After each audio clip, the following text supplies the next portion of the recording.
श्रीमद्कुंज बिहारिणे नमः। समग्र विश्व पुनः एकदा भगवान श्री कृष्ण के आगमन का पर्व श्री कृष्ण जन्माष्टमी महोत्सव मना रहा है। आप सभी को श्रीधाम वृंदावन की पावन ब्रजरस से आप सबको जन्माष्टमी की अनंत कोटि कोटि मंगल शुभकामनाएं। आप सभी पर जगत गुरु भगवान श्री कृष्ण की कृपा नित्य बनी रहे। आप सभी के घर गिरिवर गोपाल पधारें।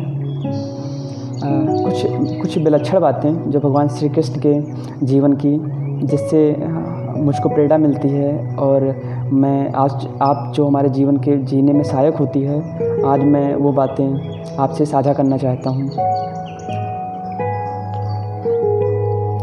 सबसे पहला तत्व जो भगवान श्री कृष्ण का अध्ययन व इसके साथ जुड़ने से मुझे प्राप्त हुआ, वो है भगवान श्री कृष्ण की जो सबसे बड़ी विलक्षणता है, वो है विपरीतता में श्री कृष्ण का विचलित न होना।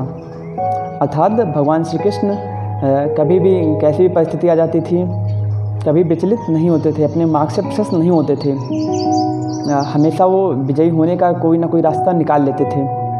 अत्यंत सामान्य सी बात है कि अगर व्यक्ति को जब भी ना सोची हुई परिस्थिति सामने आ जाए, अगर ऐसी परिस्थिति का निर्माण हो जाता है, तब व्यक्ति घबरा जाता है और भागने की बात करता है। जैसा हम सब ने भगवद गीता में, महाभारत में अर्जुन को देखा कि जब कौरव और पांडव की सेना धर्म क्षेत्र कुरुक्षेत्र में आमने सामने हुई और अर्जुन सोचता है और योगेश्वर श्री कृष्ण से कहता है कि हे भगवान, मेरे सामने तो मेरे प्राण खड़े हैं और ये वो लोग हैं, वो मेरे पितामह हैं, जो मैं जब शिकार से आता था तो मेरे जो शरीर के जो धूल होते थे, उस धूल की परवाह किए बिना इतना उनका प्रेम होता था कि अपने श्वेत वस्त्र पहने हुए भी हमसे गले मिलते थे, अपना स्नेह हमें देते थे। और वो मेरे गुरु द्रोणाचार्य जी हैं, जिन्होंने मुझे अपने ज्ञान के सागर में नहला दिया। तो वो हमारे ज्येष्ठ पिता के पुत्र हैं। इन सब प्रकार की भावना रखता है और जब ऐसी परिस्थिति आ जाती है तो व्यक्ति कहीं ना कहीं भागने का संकल्प लेता है, अर्थात विजय मार्ग से प्रशस्त हो जाता है। तो वो वहाँ पर भगवान श्री कृष्ण ही थे जिन्होंने उन्हें मार्ग प्रदर्शित किया और अंततः अर्जुन की विजय हुई। तो भगवान श्री कृष्ण का ऐसा मानना है कि वो विजय का मार्ग निकाल लेते हैं। He want to be a victor forever. यत्र योगेश्वर यत्र पार्थो धनुर्धरा यत्र श्री विजयो भूतिर ध्रुवा नेत्र मित्रमा। श्रीमद् भागवत गीता के 18वें अध्याय के 78वें श्लोक में ऐसा कहा गया है कि जहाँ पर भगवान श्री कृष्ण और अर्जुन हैं, वहाँ पर विजय श्री नमस्तक है। यथार्थ गीता में अर्जुन के लिए कुछ शब्द लिखे गए हैं, जो एक बार सुनिएगा। कहा गया, यथार्थ गीता में लिखा है कि ध्यान ही धनुष है, इंद्रियों की दृढ़ता ही गांडीव है।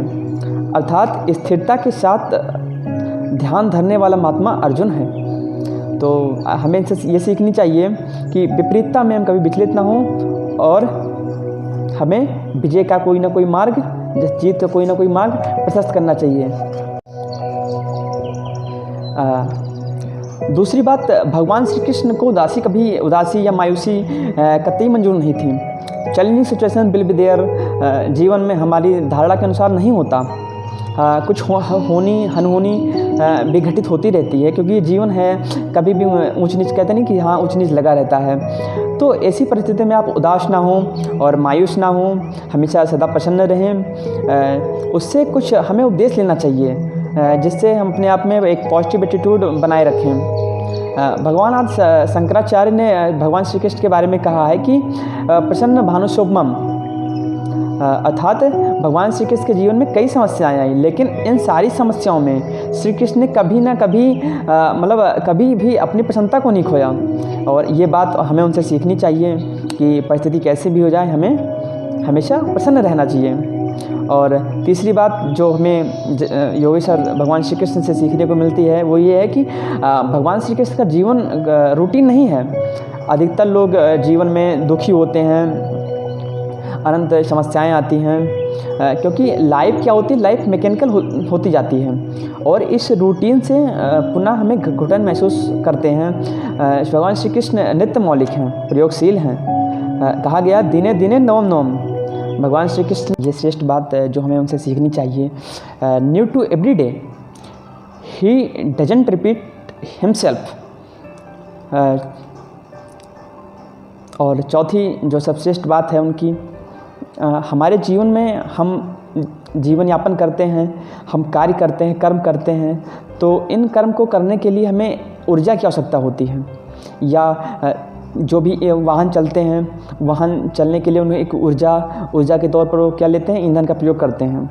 तो वैसे ही भगवान श्री कृष्ण की जो ऊर्जा है वो है उनका प्रेम, मीन्स लव।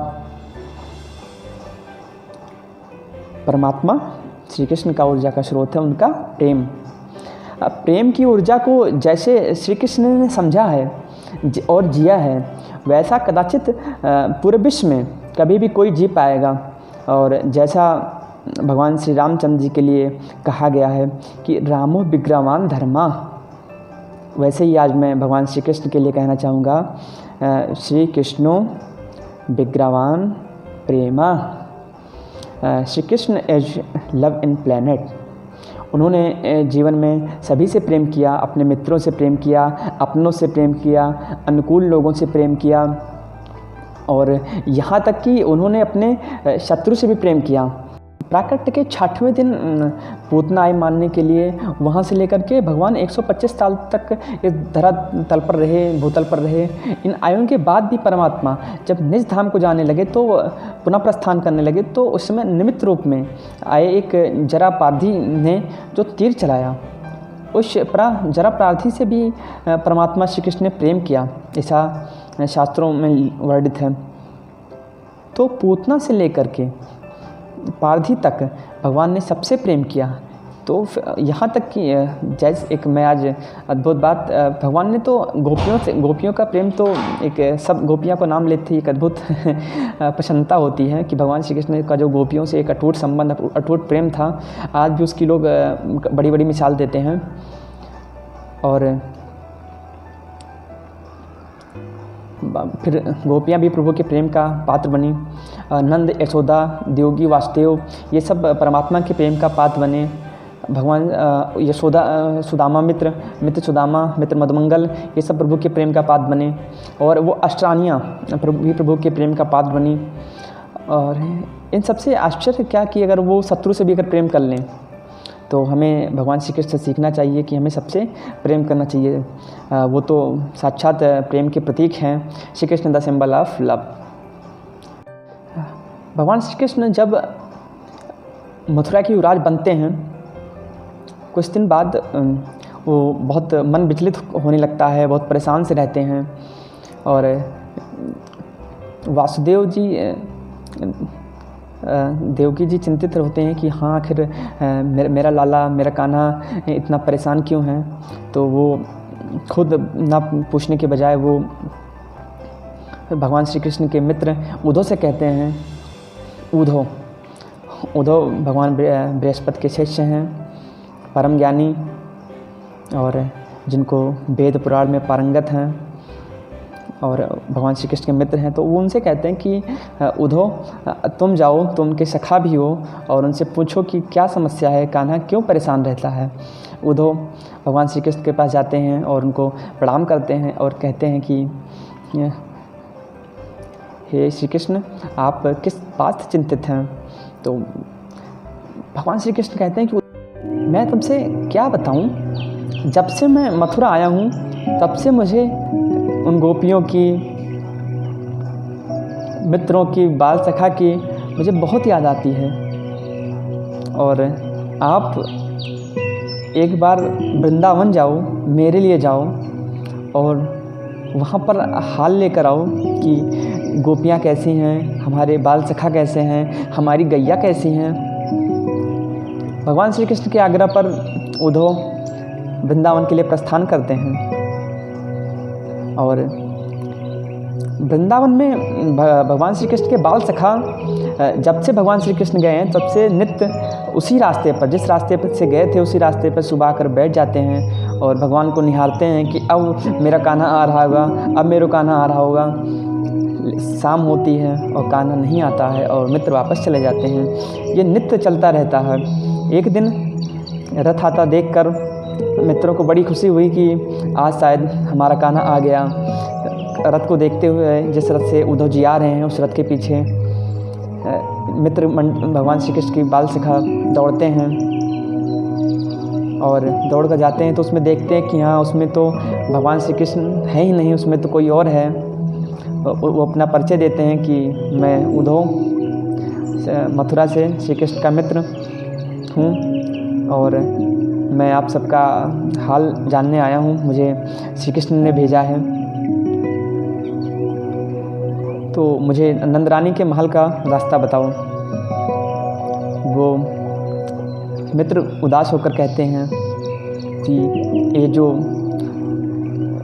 पानी बहता हुआ आ रहा है, इसी पानी के किनारे किनारे आप चले जाओ और वहीं जहाँ से इसका उद्गम है, जहाँ से इसकी उत्पत्ति है, वहीं नंद रानी का महल है। सोचिए कितनी विचित्र बात। कहते हैं कि ये जो उद्धव कहते हैं कि ये जो नाली बही आ रही है, भगवान के मित्र कहते हैं कि हे महर्षि, ये कोई नाली नहीं है, ये कोई आम बहता हुआ पानी नहीं है। ये भगवान श्री कृष्ण के याद में, ये मेरे कान्हा की याद में गोपियों की, नंद रानी की, नंद बाबा की, इनके बहते आंसू हैं जो ये बहते हुए आ रहे हैं। उद्धव हृदय से उत्पोत हो जाते हैं और सोचने लगते हैं कितनी विचित्र जगह मैं आ गया हूँ। और वो उसी रास्ते उसी अश्वधार पे जाते जाते और नंद भवन पहुँचते हैं, प्रणाम करते हैं और बताते हैं मैं उद्धव, और वहाँ से विदा लेते हैं। फिर भगवान श्री कृष्ण ने कहा था कि आप हमारी गोपियों से भी मिलकर आना। वो आगे बढ़ते हैं और गोपियों के पास जाते हैं। गोपियों का बहुत अच्छा उनके आपस की बात होती है और उद्धव गोपियों के प्रसंग से, उनके प्रेमवश बातों से, उनका वेद शास्त्र जो भी उनका ज्ञान था सब सुनना पड़ गया। उन्हें लगा कि इस जीवन में इनके प्रेम से बड़ा कुछ है नहीं। और उद्धव जब चलने लगे उनसे विदा लेकर के, तब भावुक होकर, देखिए चलते हैं तो विदा मांगते हैं तो क्या होता है कि हम प्रणाम करते हैं। कोई ऐसे नमस्ते करता है, कोई पाँव छूकर प्रणाम करता है, कोई साष्टांग दंडवत करता है। परंतु उद्धव जी ने गोपियों को प्रणाम नहीं किया, ना ही गोपियों के चरणों को प्रणाम किया। तो फिर प्रणाम किसको किया? उद्धव जी ने गोपियों के चरण के धूल को प्रणाम किया और भगवान श्री कृष्ण के पास गए और कहे, और बहुत बातें सुनाई, क्योंकि मित्र में चार बातें सुना देते हैं कि कान्हा तू ऐसा है और इतना प्रेम करते हैं लोग, तुम्हें क्या उनकी याद नहीं आती। बहुत सारी सी बातें हुई। तो अतः हम अपने विषय पर आते हैं, क्योंकि ये तो प्रसंग बहुत लंबा चलता है। तो इसलिए भगवान श्री कृष्ण तो स्वयं प्रेम के प्रतीक हैं। और आज के इस आधुनिक युग में जो भी समस्याएं दिख रही हैं, चाहे वो पारिवारिक हो या कोई आंतरिक कला की बात हो या पर्यावरण की समस्या हो, या कोई युद्ध की समस्या हो या विभाजन की समस्या हो, आतंकवाद की समस्या हो, इन सभी समस्याओं को जो मूल जड़ है वो एक है कि वहाँ पर प्रेम का अभाव है, मतलब वहाँ पर प्रेम नहीं है। भगवान श्री कृष्ण प्रेम की प्रतिमूर्ति हैं। वो स्वयं प्रेम गुरु कह सकते हो, प्रेम के भगवान कह सकते हो। ऐसे हैं उदारता, करुणा, ये सब उनके अंदर विद्यमान है। हमें उनसे ये गुण हमें अपने जीवन में अवश्य अपनाना चाहिए। और आइए आज उनके इस पावन जन्मोत्सव पर उनका ये संदेश, उनका ये परम प्रेम का संदेश को हम हृदय में स्थिर करें और अपने जीवन को धन्य बनाएं और विश्व को सुंदर बनाएं। आप सभी को प्रेम की अनुभूति हो, एक दूसरे के प्रति प्रेम भावना का उद्गम हो, यही मेरी ईश्वर से मंगल कामना है। आप हमेशा प्रेम के सांचे में ढले रहें, वो चाहे आपका परिवार हो, आपका समाज हो, देश हो या विश्व हो। आज के इस युग में नफ़रत तो बहुत फैल चुकी है। अब आप सबके हृदय में प्रेम की स्थापना हो, और ये वही कर सकता है, वो प्रेम की प्रतिमूर्ति है, वो परम शक्ति, वो दिव्य शक्ति, वो मेरे बांके बिहारी हैं, वो तो प्रेम की मूर्ति हैं। इसलिए हमेशा आप अपने आप को प्रेम के सांचे में ढाल कर रखें, हमेशा प्रेम के सांचे में ढाल कर रखें। हर एक दर्द से तुमको निकाल कर रखें। संभाला है उसी ने गुजरे हुए वक्त में, मुरली वाला आगे भी आपको संभाल कर रखे। जय बिहारी जी की।